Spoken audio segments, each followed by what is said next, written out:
Welcome to the podcast that is designed to fuel your success in selling technology solutions. I'm your host, Josh Lopresto, SVP of Sales Engineering at Telarus, and this is Next Level Biz Tech.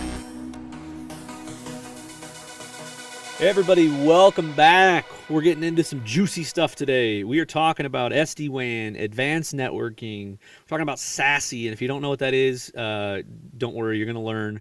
We're going to talk about that and global backbones. So today, with us to kind of explain all of this, we've got the SVP of Solution Engineering from Aryaka, Ryan Livesay. Ryan, welcome.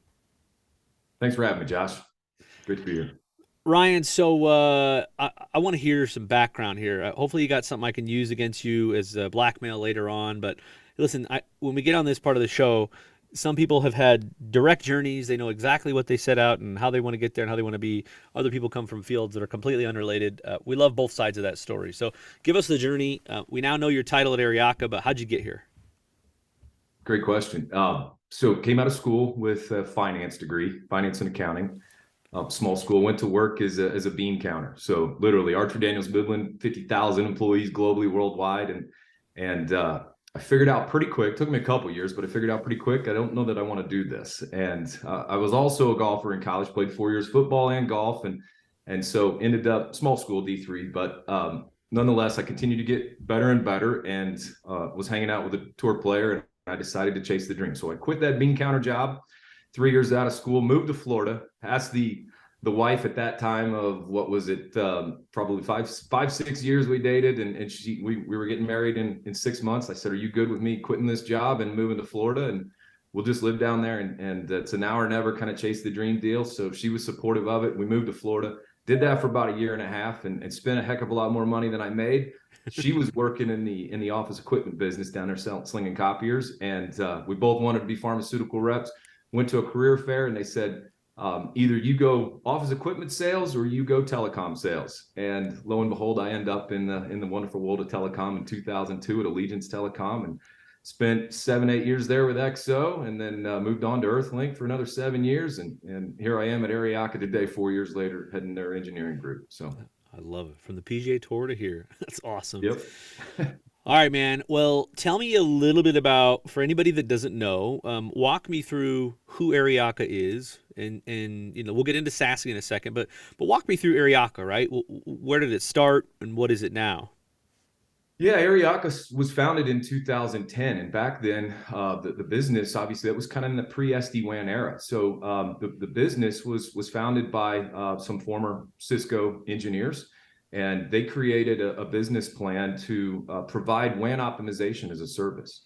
So back in that era, obviously you had Riverbed providing those compression and deduplication and caching algorithms. And Aryaka engineered these algorithms primarily in this POP-based core network that's incredibly beneficial for us today. What they did early in that era was software defined, what today is one of our big differentiators in a layer 2 global private backbone that we operate that takes the uncertainties of the internet out publicly. So we evolved over those years to SD-WAN, to now SASE. And so it's been a journey, but a 13-year, very successful journey now eclipsing over 100 million in annual revenues. Ooh, congrats to that. Those are good numbers. And it's been interesting too. You guys always have really set yourself apart, right? Through the SD-WAN era, what it started out as, what it's evolved to, and we're going to get into that. But it always has been interesting, and I think it's been very easy to describe how you guys are different. Your story is easy to understand. Where, hey, if you've got global, you've got middle mile concerns, we have that. We have that built. Don't go try and build it on your own, right? It's not cheap. We did that, and we perfected it. All right, so walk us through a little bit about, now we're going to jump into the SASE side of things. Define for us, for everybody listening out there, what SASE means and how has that changed your journey, or how has that added to kind of the journey and the architecture at Aryaka? With SASE and how you define it, I think you can look back to at SD-WAN at its inception and how did people define SD-WAN 5, 6, 7 years ago? You'd ask that question to anybody, whether they were in an engineering role or a sales role, and that you got a different definition out of it. And I think today the same can probably be said for SASE. So, but what in general, when you think SASE, you have to think convergence and network and security. With Gartner and how they've defined it, that one common denominator with regards to the security that you typically see is cloud-based security. as these workloads have continued to migrate to the cloud, whether you're in an infrastructure as a service or a SaaS consumption model, does it make sense to have these legacy networks where you're hairpinning traffic through some headends, through a data center, through a firewall? And generally the answer is no. So what users have typically done or InfoSec groups have done is push this security closer to their users around the world. So that, in our simplest definition, is what we see around SASE, is the convergence of network and specifically cloud security. Love it. Where do you feel? All right, let's talk about competitors for a second. What do you feel? For the partners listening to this, we want them to understand who you are, what you do, but we also want them to understand maybe some of the where are you different. Where do you feel? Now that you got such a mature platform out there, maybe that's the not leading the witness, but where do you feel you stand out here from differentiator perspective? Yeah, we've been described by the likes of some Gartner analysts and other analysts in firms that we're one of the most mature and advanced network as a service stacks in the business. So again, when you look at the lineage of this 13-year history of our business, there is some great success stories that we've had. You follow, we've got a lot of CIOs that have literally taken Aryaka to multiple places in their career. So I think when you look at the partner reputation of our business, they've said Aryaka is historically very, very good, but also can be very expensive. So we've tried to redefine who we are within that channel community, be more relevant in places outside of just maybe China, for example, as we were perceived as this niche player to go fix some China issues at one point, to where now we're doing a much, much better job as becoming that global WAN standard for companies. So our difference is really, again, you don't have to look much past the network to understand fundamentally that is the biggest difference with Aryaka. This foundation that our initial founders built on was this layer 2 core network, again, taking these uncertainties of the public internet out. The transformations that we've had have been incredibly successful around truly replacing MPLS. So you think of MPLS and why did companies keep MPLS for so long, for so many years? Because it worked.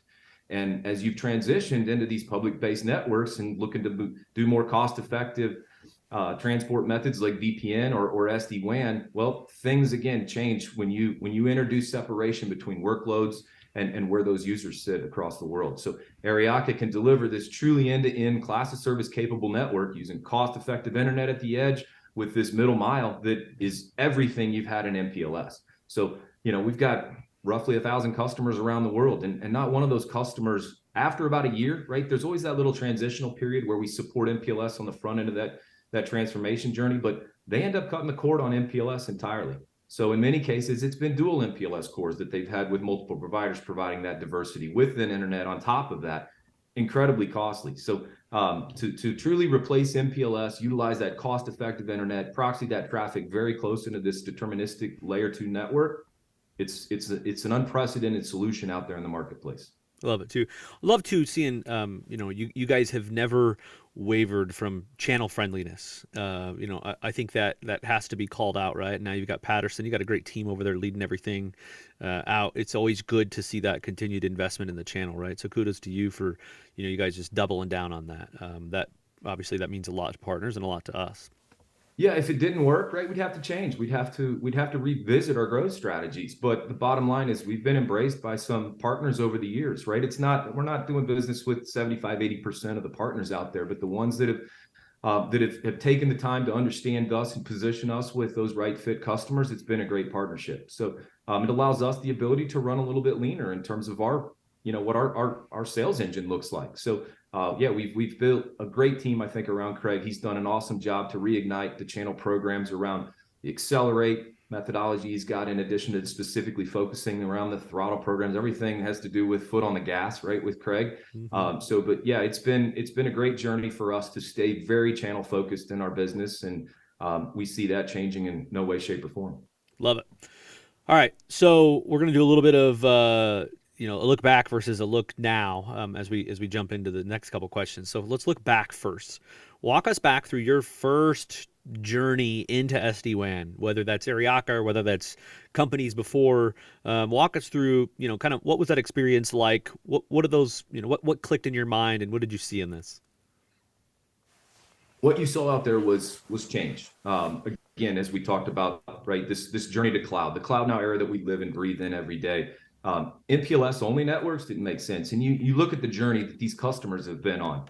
They've added internet. When they add internet, they got to add security, right? And so you've got this multi-path architecture out there of some MPLS networks with some internet, and you've added security. And what's next? Well, SD-WAN, right? So you add this box in, typically out there, to provide a little bit more intelligence and path selection and certain things around that nature. So that was the journey for much of us. So prior to my tenure here, I've been with Aryaka 4 years now, but prior to that, I was with Interface Security, and we were very retail focused, right? Had some large 10,000+ retail accounts out there, and MPLS was really never, it was never consumed by those guys because they were so price sensitive out there. But SD-WAN was, hey, we want the intelligence of making this right path decision. So, but we had to do it very price sensitive, and we were positioning Fortinet out there, right? And you look at Fortinet and what they've done around incorporating some next generation SD-WAN features into their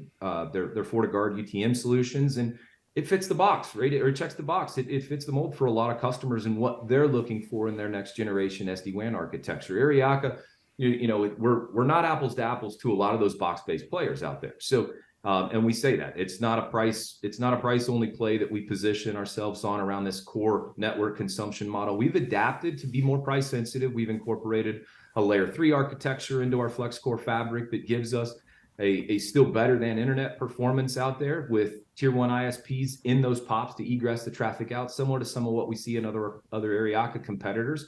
But so we've had to evolve as well. But that's ultimately, I think you have to look at what are the right architecture is for these customers in their journey, right? What are the price points that they're looking to achieve, and then from there, you guys as trusted advisors make those decisions on what's the right technology platform for them. So let's talk about challenges in the conversation. We like to help the partners understand, one, the tech stack, what it is, what it does, what it solves for, right? And we're getting through some of that. But what about when I talk to my customers, how do I get them to understand if they need this, right? So maybe walk us through challenges you're facing in these conversations with customers. How do they look at this? Do they look at it as a product they know they need? Are they trying to justify ROI? Walk us through the hard parts of these conversations with customers. We probably, growing up in the telecom era that we probably haven't done a great job at really digging and probing into the application stack. And I think that's ultimately the best advice that I can give today in the whole discovery process is really understanding these application flows. And from there, you're designing the right network architecture to support those, the right security posture to protect those applications. And I think that's ultimately, again, as partners, as these trusted advisors of these clients, they're looking for us to really understand their network. And to understand their network, you need to understand the application flows. And when you understand those application flows and the pains associated with those application flows, now you're building the right solution to fix those problems. So do you find it's just then okay, tell me about the application. How is it performing? Walk us through, maybe you're getting to that, what some of that uncover, peel back stuff goes. It is, right? And, again, so many of these applications, when you look at SAPs, at Oracle instances, have they migrated these into the cloud? If they haven't, how many tenants do they have? Where do these sit in terms of data centers? How close are these to the workers around potentially the world? And the more you introduce, and as I mentioned, the separation between where that workload resides and where the user sits, typically the more challenge there's going to be. You're introducing hot potato. If you're building if you're routing that type of application flow on an internet-based architecture, you see hot potato out there, right? Where one carrier passes that traffic, do a trace route and watch how these packets are handed off from one carrier to another. And when you're doing so, you're increasing latency, which those spikes in latency cause jitter. The jitter breaks application flows. So we really try to understand the application flows, right? Where that tenancy exists for the application, where the users reside.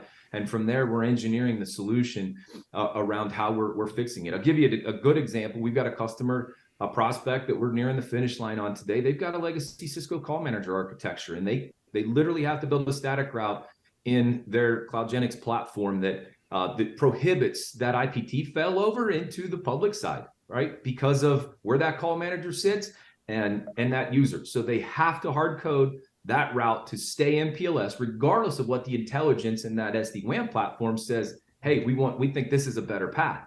It doesn't function right over the public side. So those are instances where we've engineered a combination of these SD-WAN treatments on our edge, in addition to this layer 2 core, to be able to honor those diff-serve tags, no different than you have in an MPLS network for 15, 20 years. So understanding those problems around the applications and the challenges that they've got, that's when ultimately I think you've figured out, you've cracked the code on really what the best solution is to engineer for them. And are you seeing, with what you guys have evolved to, from a convergence of, WAN meets security and kind of ties all that together? Is it any vertical? Is there any certain types? If I'm a partner listening to this and I haven't tackled a lot of business with you guys and I want to jump in, where would you steer me? Or if I've got 100 customers in my base and they're all different verticals and sizes, what would you steer me to? For us, we look at our customer base right around the segments, and we've done a good job to really understand that and then focus our prospecting, that whole BDR effort for us to control the platform, not just rely on a partner to say, bring us this opportunity, right? But hey, what can we do to go and drive activity within this specific right fit vertical for us? And then we end up introducing, we've got BDR specific to the channel. We're handing some of these opportunities off to our partners. So, but we've done a really good job to stratify that. And manufacturing, semiconductor, biotech, pharma, transportation, logistics, these types of industries for us are absolutely really, really good fits. And the reason why they're really, really good fits is, again, typically they're going to be globally distributed across the world. So for us, you look at the internet in the US, right? Like I said, we've introduced this very cost-effective solution in the US, and an RL3 Flex Core solution is really, I mean, it's almost box-based type of pricing for with a still middle mile that's far better than the internet. But the internet doesn't break here in the US. We're fortunate to have pretty darn good infrastructure here to where VPN can be feasible over the internet. Go introduce global routes and things are very, very different in how that internet's going to perform compared to 100 milliseconds coast to coast, or less than 100 milliseconds coast to coast here in the US. So those globally distributed enterprises for us, they're slam dunk right fits. When you have a transformational CIO, if you have somebody that's not in their driving chains, that's not innovating, that's not, that's just going to do the status quo stuff, they're never going to embrace Aryaka because we're so different in that respect. So, but that's really, those are the, there's 5-6 verticals that we have tremendous amount of success in. Love it. Okay. One thing before we get to, I want to go through a more recent example, right? Somebody that you saw massive transformation into. We'll get to that. But is there anything you want to call out, right, from a specific integrations or anywhere that you excel at? Maybe open up a little bit of visibility to kind of what's in the stack, what you can integrate with. Maybe just walk people through just a couple pieces of, well, we love to integrate with this technology, or we have some of this core architecture in the background. Anything you want to call out just to make people aware in case they're not aware of what's behind the scenes a little bit? Sure, absolutely. No, great question. Again, I hammered, kind of the whole network piece of it. So for us, that's where it starts. That foundation is the foundation, and this physical POP-based architecture to be able to participate in Equinix Fabric, provision express routes and direct connects and all that, make it really clean and easy at the network layer. That's one thing. Security, we haven't really talked about security. So this whole SASE journey, what's unique and different about Aryaka? And twofold. One, we have this best of breed approach plus this unified SASE solution. So we're fully committed to developing all of our own IP around, you've seen the SecuCloud acquisition and that German team that we've acquired to help us develop this security stack and unify it into what is that core DNA of Aryaka, making these security decisions literally in the same stack. So it doesn't require that hairpin, but we've also productized and supported this best of breed approach. So partnerships with the likes of Checkpoint, to be able to fully commercialize their solutions, both the Harmony Connect, which is the cloud side, plus Quantum Edge, which is virtualizing their next-gen firewall on our ANAP stack. If that type of security posture makes sense for companies, we're capable of doing that. If you're a Palo shop today, we've got full interop certification to be able to support a virtual machine Palo on the ANAPs and actually even manage that. We've got expertise in-house to be able to provide us with co-management access to your Panorama instance. Let us take some of that responsibility off your plate. So these are you don't see that often, right? Where there's a combination of best of breed and will work completely with Those cloud architectures like Zscaler, Symantec will be able to tunnel securely off our boxes into those cloud platforms. Plus Palo and Checkpoint that I mentioned, in addition to then this committed journey that we're on to develop these best-in-class security solutions with our own IP. So that ultimately, I think, is a big differentiator versus forcing you to say, here, you have to consume. If you want us, you have to consume our security stack. Love it. And that is the value of SASE and a global backbone. Awesome stuff. Okay. All right. Wrap us as we get to the last couple parts here. Walk us through a kind of transformational example. You brought up a really good point, right? A transformational CIO absolutely makes the difference in helping people see how to take a company into the future. But walk us through an example, something that you got pulled into. Did it look like, once you got in there, what it was originally described to you as? What kind of tech stack did they have, or what kind of problems did they have? And then what did you put in place, and how did it fix it all?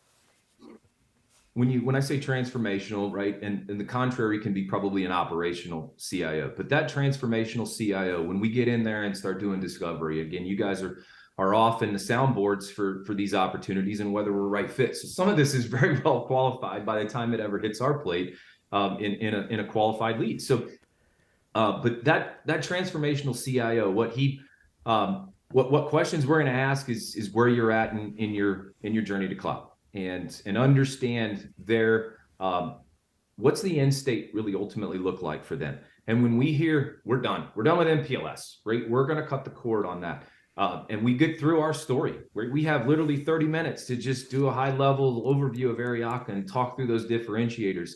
You see these light bulbs go on. And again, my 4 years that I've been here, I can literally, it's probably going to take my hands and toes to count the times with VPs of infra, right? Even the CIO levels that have said, had no idea anything like this existed, Josh.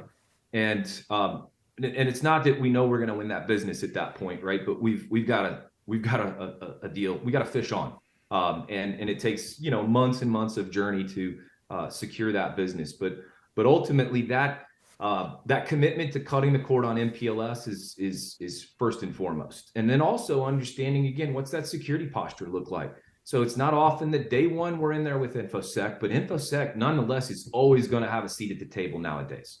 So, are they one organization? Ultimately, you have a CIO and a CISO in many cases, but they have truly unified and are now sitting and collaborating more than probably ever before because of this convergence that we see out there. And again, on this journey to cloud, where do we want these security decisions to be made at? So for us, the real world example that I can give you is there was an awesome success story of a CIO. Actually, he was VP of Infra, but he was with a global manufacturing company, about 110 sites. And they were, not only were they still in acquisition mode, but they were also in divestiture mode. So you have this company that's growing, but also selling at the same time, right? These strategic assets that may or may not make sense with the direction that they're on.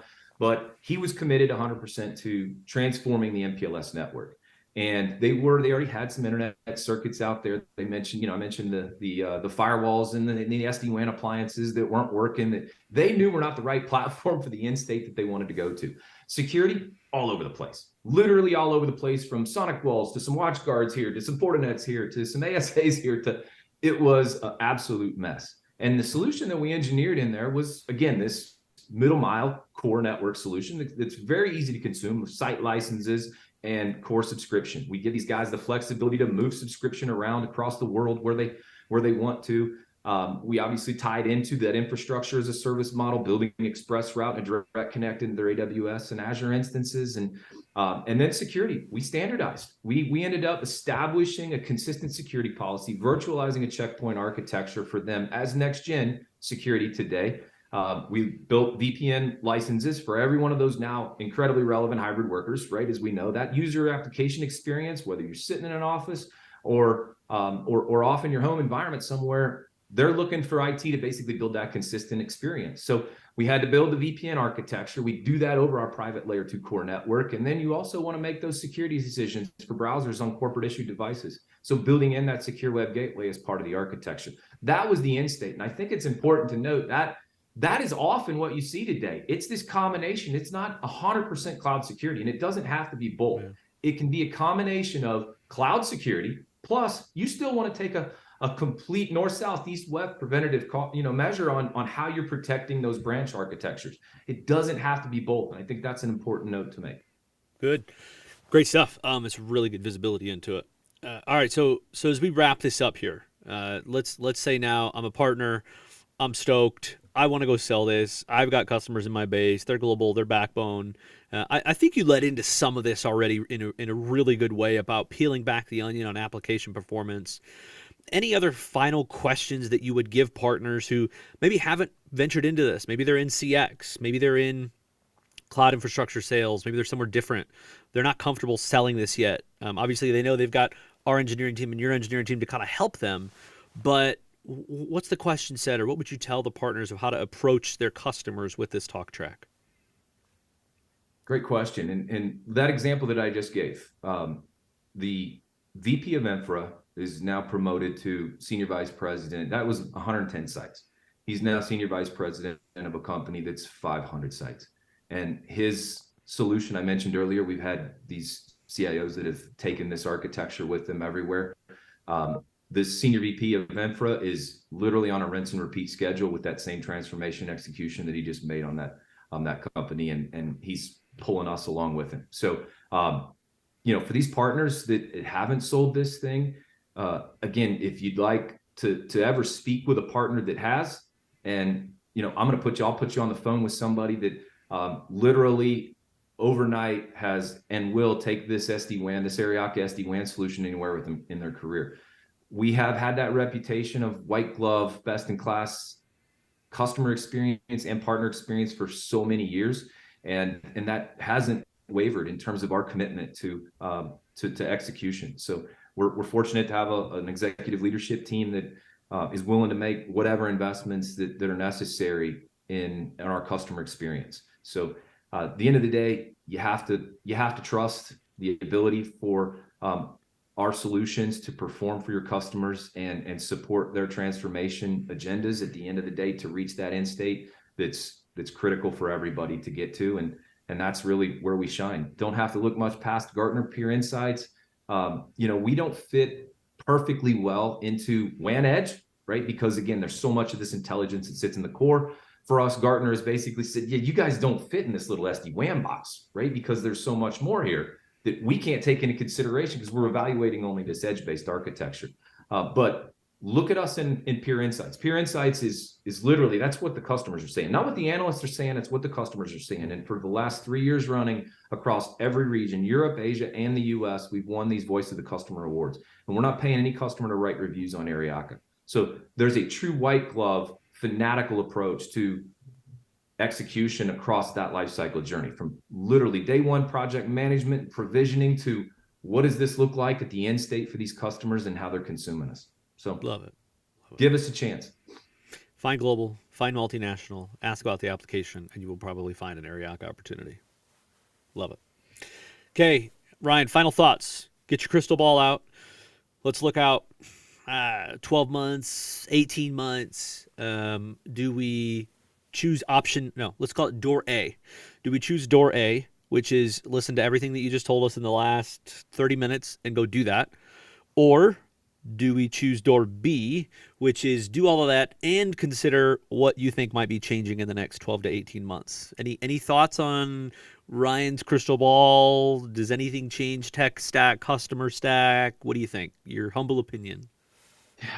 Again, it's with what we saw in the pandemic, digital transformation accelerated probably where we thought it might be 5 years from now, right? But so that 18-month window, we're going to continue to see that accelerated digital transformation. And by digital transformation, again, we look at what's happening with this shift in the application and the applications from some data center to the cloud. I think what's an interesting point to make, though, is we might even see a clawback, right? And by that, I mean consumption on this infrastructure side, while it was really sexy on paper for a lot of companies, because of that transitional shift from capital expenditures and how you manage and operate data centers to this operational burden, we've seen customers that have clawed back, saying we're going to have to go dump $2 million back into these data centers because it's gotten completely out of control with how much consumption we've got on this cloud platform.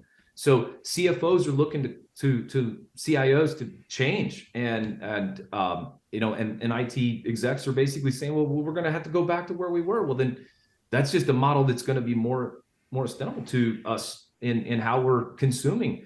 So as much as we know that journey to cloud probably won't slow, particularly around the SaaS adoption things, I think the infrastructure will begin to settle a bit. So with that, is things going to, will we continue to see the security more in the cloud? It is my belief and opinion, yes. I think that it's going to make sense around CASB solutions, right? Around secure web gateway architectures for these workers, whether they're in an office or in their home. So I think the cloud security piece and SASE adoption will continue to accelerate. But I think on the infrastructure side, we're going to continue to see a shift probably a little bit back, particularly where the spends have just accelerated to a point that it's a problem. So that's my opinion of where we're going to. Love it. All right. And we're going to leave it at that. Ryan, you dropped a lot of knowledge on this. I'm going to have to go back and listen to this a couple times. This is good stuff. Appreciate you coming on, man. Thanks for having me, Josh. Appreciate it. Thank you guys for the partnerships. Hey, you bet. All right, everybody. Wraps us up for today. We got Ryan Livesay, SVP of Solution Engineering at Aryaka. I'm your host, Josh LaPresto, SVP of Engineering at Telarus. This is Next Level Biz Tech. Until next time. Next Level Biz Tech has been a production of Telarus Studio 19. Please visit Telarus.com for more information.